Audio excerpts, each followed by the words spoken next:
Hello everyone, welcome to my channel. Today we will discuss on physical signification of entropy topic ઉપર. તો previous લેક્ચરમાં પણ આપણે આ ટોપિકમાં બે એસેપ્ટ છે એની સ્ટડી કરેલી હતી. એમાં જે ફર્સ્ટ હતો entropy and unavailable energy. Okay, first જે હતો entropy and unavailable energy. Okay, તો એન્ટ્રોપી આપણે મેઝર શું કરીશું? તો કે જે અનઅવેલેબલ એનર્જી હતી એને જ આપણે મેઝર કરીશું, એટલે એનો ફિઝિકલ સિગ્નિફિકેશનમાં સમાવેશ થાય છે. તો આપણે સમજ્યા હતા કે અનઅવેલેબલ એનર્જી શું છે, અવેલેબલ એનર્જી શું છે અને ટોટલ ઇન્ટરનલ એનર્જી શું છે એ પ્રીવિયસ લેક્ચરમાં આપણે ડીપલી સ્ટડી કરેલી છે. તો એન્ટ્રોપી જ એક છે કે જે અનઅવેલેબલ એનર્જી છે એમને મેઝર કરશે. સેકન્ડ જોયું તો entropy as an order and disorder. Entropy as an order and disorder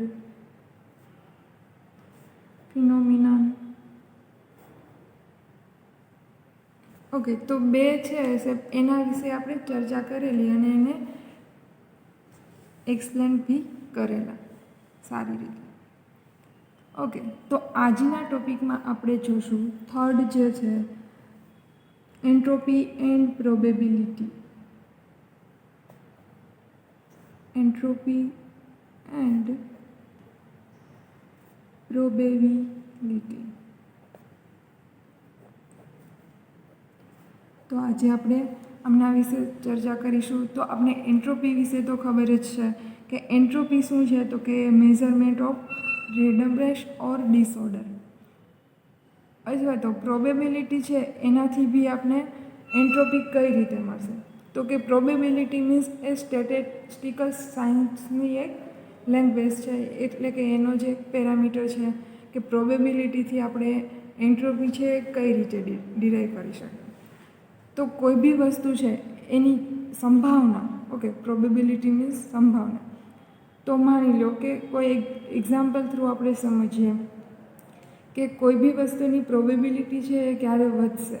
તો થર્મોડાયનેમિક્સમાં એવું હોય કે ઇક્વિલિબ્રિયમ પોઝિશન આવે ત્યારે એ રિએક્શન માટે અથવા તો એ સિસ્ટમની પ્રોબેબિલિટી છે એ મેક્સિમમ કન્સિડર કરવામાં આવે છે.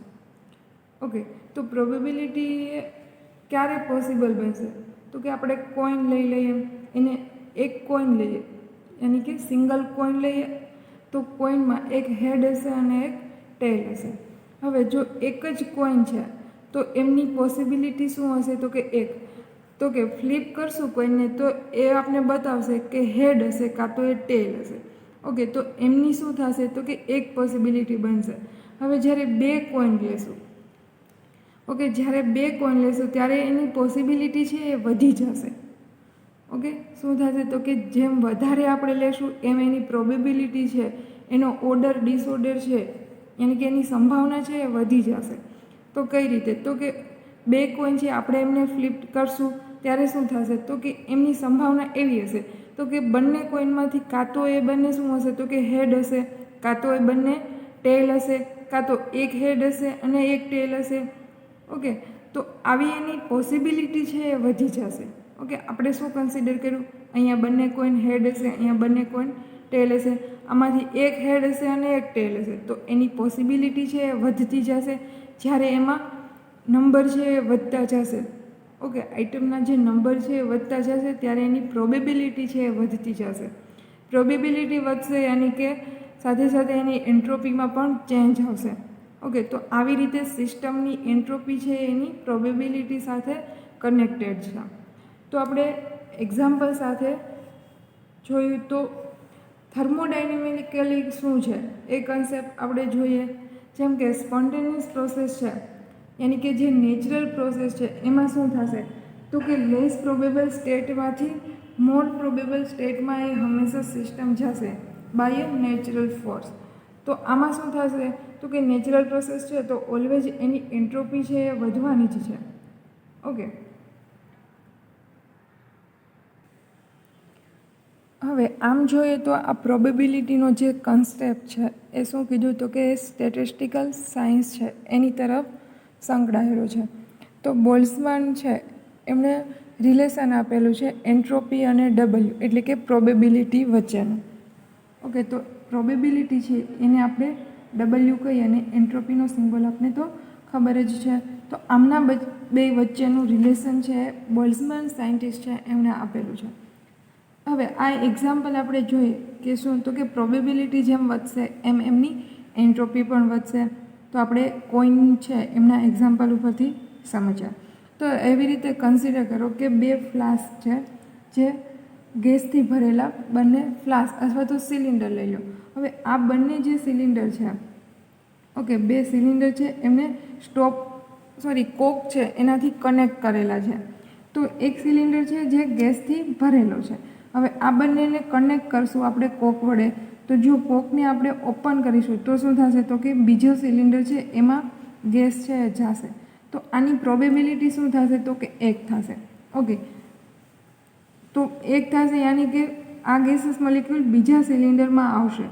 આવી એક પોસિબિલિટી છે. હવે બીજી એક પોસિબિલિટી છે કે તમે એ સિલિન્ડર ભરેલો જે ફર્સ્ટ ગેસ છે એને વેક્યુમમાં ઓપન કરી દેશો. તો શું થશે તો કે એને જેટલી ફ્રી સ્પેસ મળશે એટલે કે એની જે પ્રોબેબિલિટી છે એ ઇન્ફાઇનાઇટ થઈ જશે. એને કે એને જ્યાં જવું હશે ત્યાં એ જશે. બરાબર, જેને એ ગેસના મોલિક્યુલ છે એને જેટલી સ્પેસ મળશે એટલી સ્પેસમાં એ અલગ અલગ રીતે ગોઠવાશે. ઓકે, તો એની પ્રોબેબિલિટી છે એ કેવી થઈ જશે ઇન્ફાઇનાઇટ. એટલે કે ડબલ્યુ છે એ એન્ટ્રોપી સાથે કનેક્ટેડ છે. કઈ રીતે તો કે એની પ્રોબેબિલિટી વધી જશે. એટલે કે એટમ છે એ ગેસના મોલિક્યુલ છે એ ગમે એ રીતે ગોઠવાશે અને એની પ્રોબેબિલિટી છે આપણે ઇન્ફાઇનાઇટ પણ કન્સિડર કરીએ તો એની અરેન્જમેન્ટ છે એ ઇરેગ્યુલર થશે. સાથે સાથે એની એન્ટ્રોપી છે એ બી ઇન્ક્રીઝ થશે. ઓકે, તો આ જે કન્સેપ્ટ છે એ કોણે બોલ્સમાન સાયન્ટિસ્ટે સમજાવેલો છે. તો આપણે જોઈએ સ્પોન્ટેનિયસ પ્રોસેસ માટે. એ સ્પોન્ટેનિયસ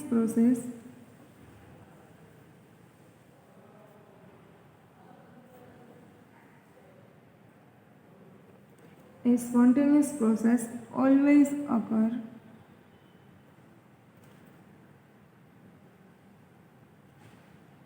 from.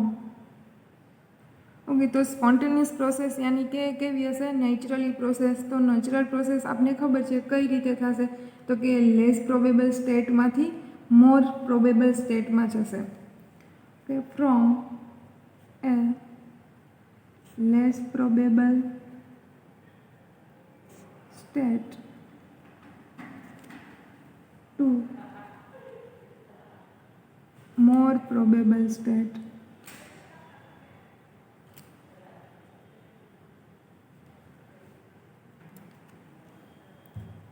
આવશે એવો બી અવાજ આવશે. ઓકે, બાય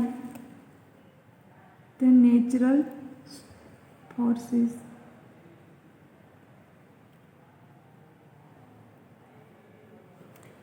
ઓકે, તો નેચરલ ફોર્સની મદદથી કોઈ બી નેચરલ પ્રોસેસ છે એના લેસ પ્રોબેબલ સ્ટેટમાંથી મોર પ્રોબેબલ સ્ટેટ તરફ જશે અને ઓલવેઝ સાથે સાથે એની એન્ટ્રોપી પણ વધશે. Okay, it always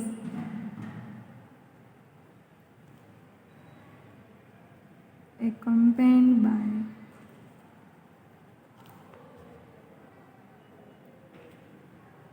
an increases in entropy.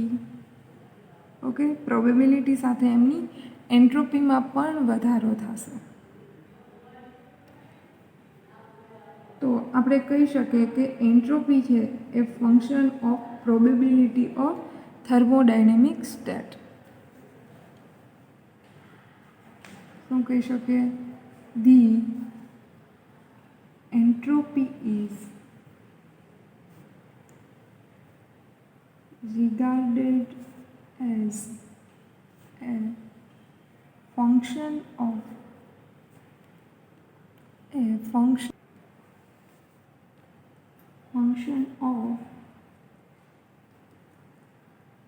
the probability of the thermodynamic state.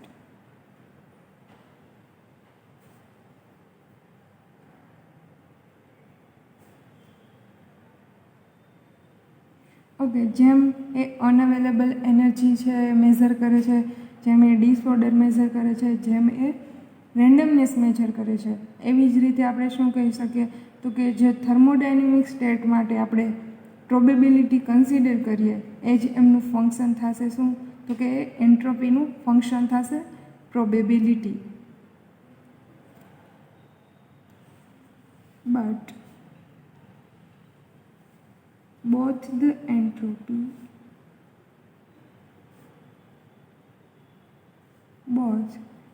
entropy and thermodynamic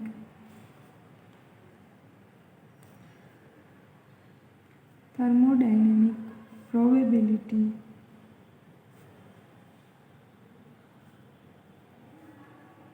increases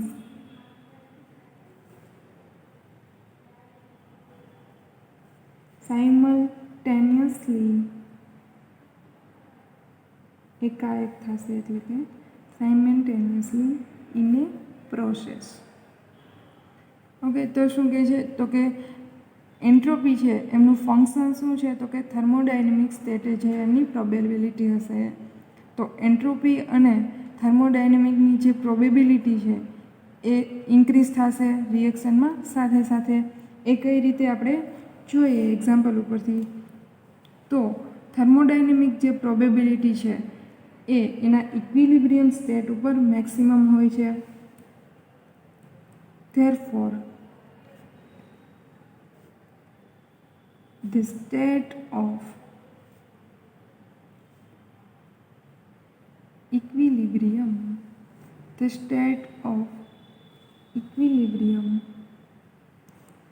can be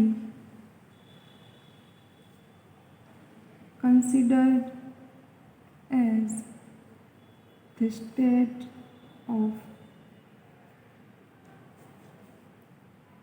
maximum probability.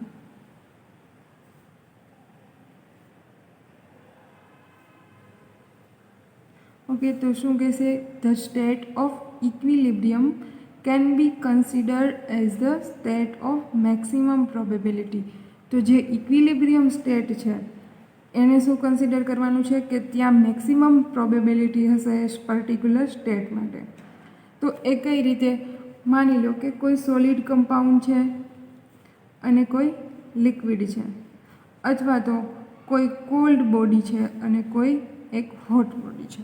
Okay, હવે શું કરશું તો કે એક કોલ્ડ બોડી છે અને હોટ બોડી છે. હોટ પાસે શું હશે તો કે હાઈ ટેમ્પરેચર હશે, જ્યારે લોઅર પાસે શું હશે તો કે લો ટેમ્પરેચર છે, એટલે આપણે એને TL કહીએ અને high temperature for TH. Okay, હવે આ બંને બોડી છે, બોડીના જે સિસ્ટમ આખી છે એમને આપણે કનેક્ટ કરશું તો હંમેશા શું થશે તો કે હોટમાંથી કોલ્ડ તરફ જશે. શું જશે તો કે એમની હીટ, એની એનર્જી છે એક થોડા અમાઉન્ટમાં એ હીટ છે એ કોલ્ડ બોડી તરફ જશે. આવું આપણે સમજી ગયા કે સ્પોન્ટેનિયસ રિએક્શન માટે. અથવા તો જોઈએ તો હોટ બોડીમાંથી થોડા અમાઉન્ટમાં હીટ છે એ કોલ્ડ બોડી તરફ જશે, એને આપણે કહીએ ક્યુ. હવે ક્યુ જેટલી હીટ છે એ કોલ્ડ બોડીમાં જશે અને કોલ્ડ શું થશે તો કે એનું ટેમ્પરેચર છે એ હાયર થતું જશે.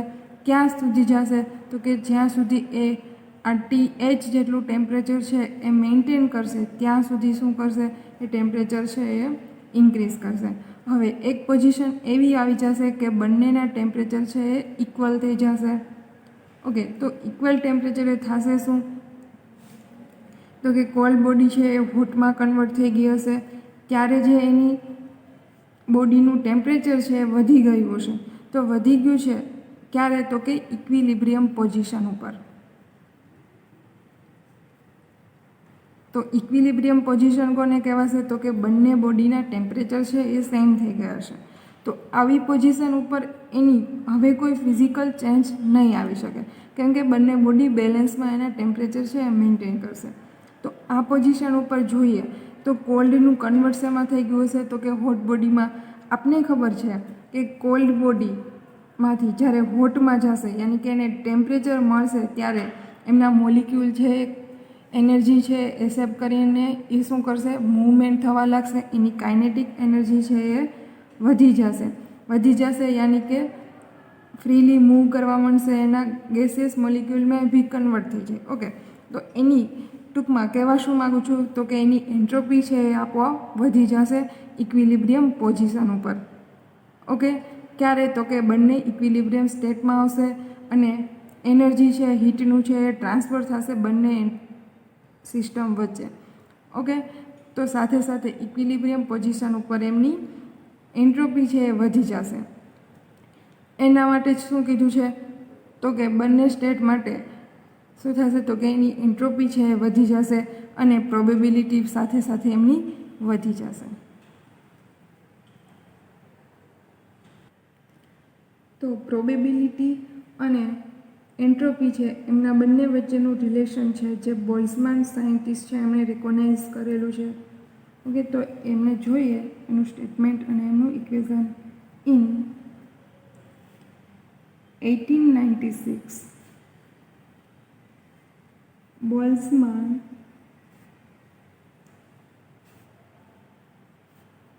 recognized a relation between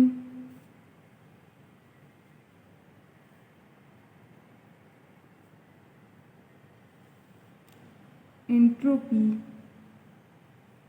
જેનો સિમ્બોલ આપને ખબર છે S, of a system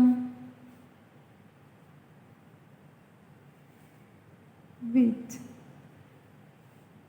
its thermodynamic probability. Its thermodynamic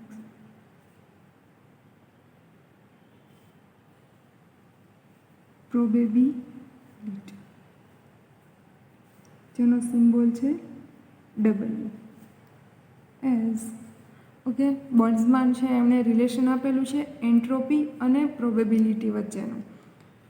તો રિલેશન જોઈએ as is equal to KLN W plus C. Okay, તો રિલેશન ઉપરથી બી સમજી શકે કે જેમ પ્રોબેબિલિટી વધતી જશે એમ એન્ટ્રોપી પણ ઇન્ક્રીઝ થતી જશે. એ બંને જોઈ શકે કે ડાયરેક્ટલી પ્રપોઝનલમાં છે. જેમ એન્ટ્રોપી વધશે સાથે સાથે એની પ્રોબેબિલિટીસની સાથે સાથે એન્ટ્રોપી વધશે. Okay, in 1912